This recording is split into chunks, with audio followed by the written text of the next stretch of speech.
freedom. That word carries a lot of meaning for a lot of countries, but for one small nation on the West African coast, that word isn't just a concept. It wasn't a goal. It's literally a part of their identity. So much so that they named their country after the word. Welcome to Liberia, everyone. Now, before it was called that, Europeans knew this stretch of coastline as the Grain Coast. And no, that's not because of wheat or corn, it's because of Mechle Gaita pepper. That's why some people like to refer to it as Pepper Coast. Then, when Portuguese sailor Pedro de Sintra sailed past these shores in 1461, those tiny little grains were worth about as much as gold. Yes, spices were that serious back then. But as interesting as that is, it's not our main story. That actually starts out in the early 1800s. And it doesn't happen in Africa. But in a meeting room in Washington, D.C., at the time, there was a group called the American Colonization Society, or the ACS. They had a simple plan in mind: send free black people back to Africa. Interestingly, the ACS was made up of both Quakers, who genuinely opposed slavery, and slaveholders who just didn't want free black people around. So, both parties had completely different reasons, but weirdly, they agreed on the same conclusion, and that's all that mattered to move the plan forward. Then, in 1822, the first 86 black settlers, all volunteers by the way, landed on Providence Island to establish a settlement.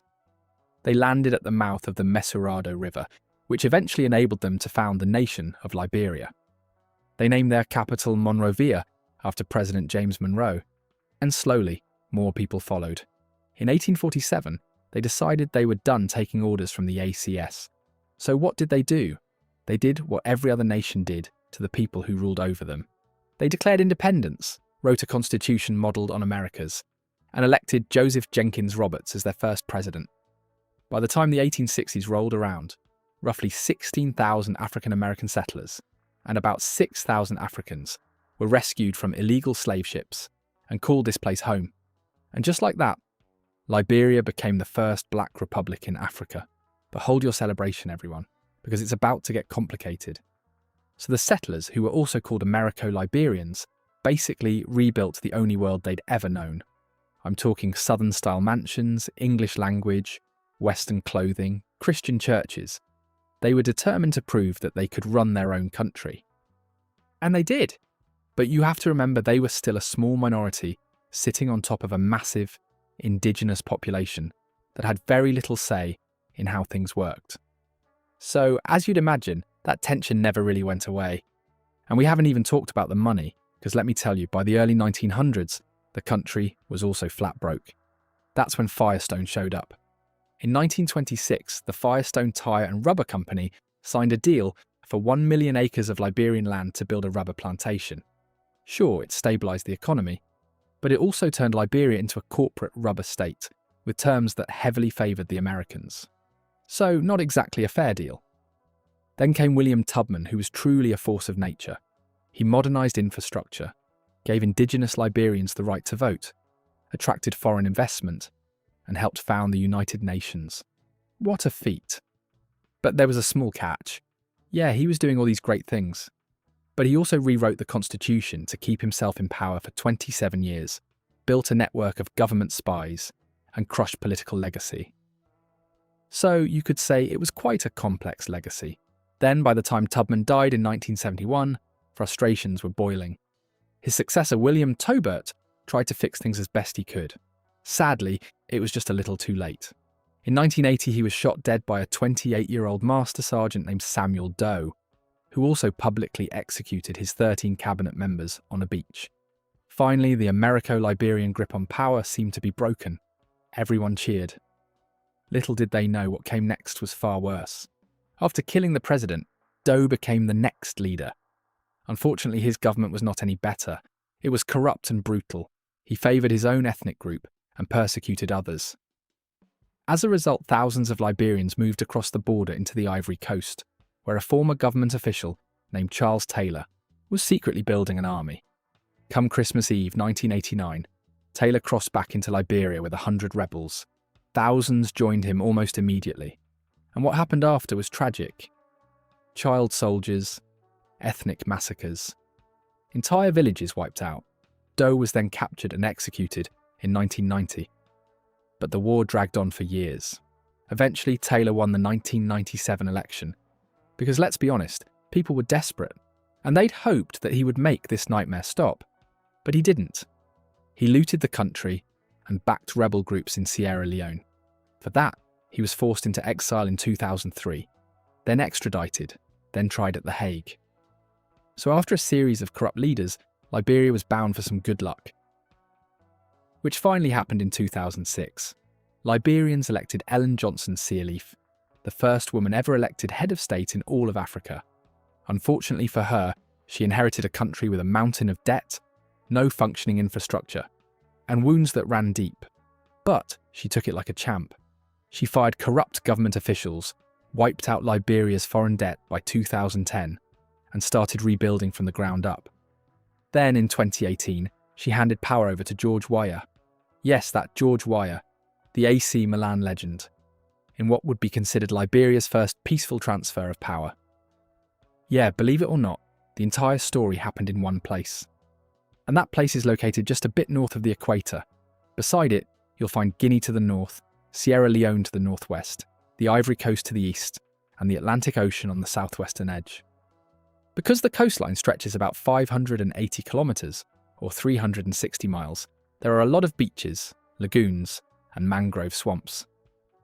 Now, I don't want you thinking that Liberia is a flat, swampy country, because it's definitely not.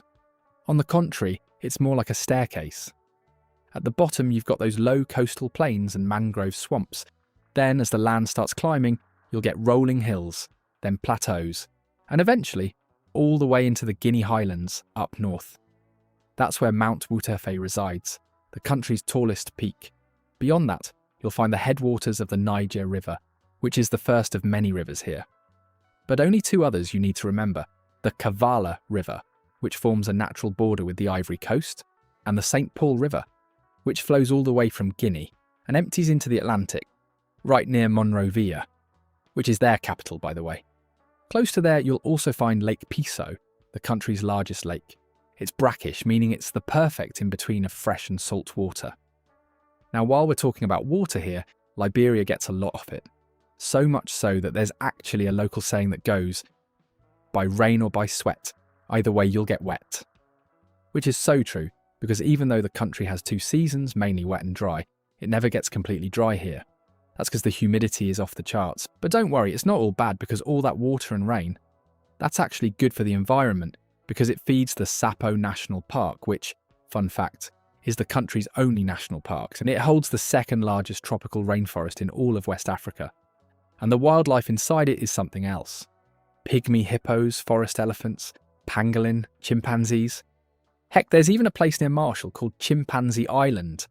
Yes, it's where rescued chimps live in a protected sanctuary. And yes, it's exactly as cool as it sounds. But see, Liberia is still largely off the tourist radar. So not a lot of people get to enjoy the sights. Except for you. Because now that you know what's in store here, you'd want to book a flight and see everything for yourself, right?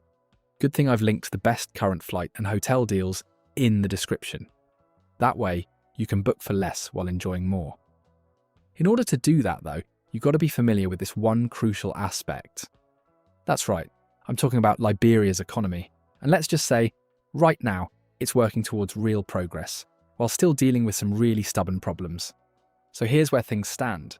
As of 2024, Liberia's GDP is around $4.75 billion US dollars, which is quite a small economy for its size, which, by the way, is over 111,000 square kilometres, or 43,000 square miles. But not to worry, because the IMF actually confirmed that Liberia's economy has grown since then. In 2025, it grew by 5.1%, up from 4% the year before. So, what happened? Well, there has been a lot of steady expansion in agriculture and services.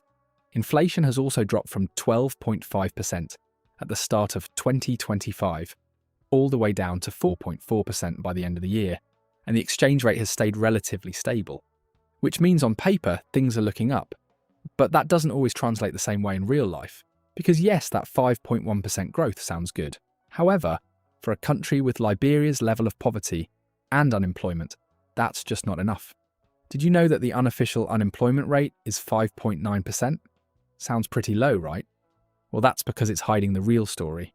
Only 12.4% of working Liberians have formal jobs, like the ones with a salary, benefits, and some kind of job security.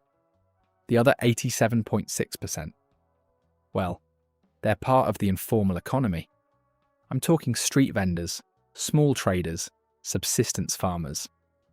They're the ones grinding it out day to day with no safety net. One bad harvest, one health crisis, and they are in serious trouble. On top of that, they have to deal with the cost of living here, which, sad to say, just keeps climbing. Foreign investment is sliding too, dropping from $960 million in 2022 to about $747 million in 2024. And the culprit, or shall I say culprits, are unreliable electricity, poor infrastructure, and of course, persistent corruption.